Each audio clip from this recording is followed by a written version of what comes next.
don't rush to name the brand. I want a name that's like, oh, when I hear it, I can like literally visualize 10 different graphics or a collection, right? Like if we're talking cut and sew, it's like, oh, wow, we could do a theme off of this for spring or fall. So for all the other brands out there, like start a list. If you take another like 4 months and try to come up with a name that really kills it, I would wait that long because you can drop styles tomorrow on the brand. Non-beta. It's like, oh shit, that's pretty cool.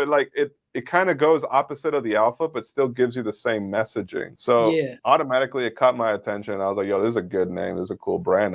What is a name that will feel like it's been around for ages, or it's something that at least relates to somebody like, oh yeah, I've heard of Crafter. I've heard of Street. So it's like two different names and we can really go off and stem onto different marketing campaigns and messaging. So I think exactly what you just said there is a question that we always get from people is like, what should I name my brand? How do I find a name for it? And once you do have a name, what design should I create?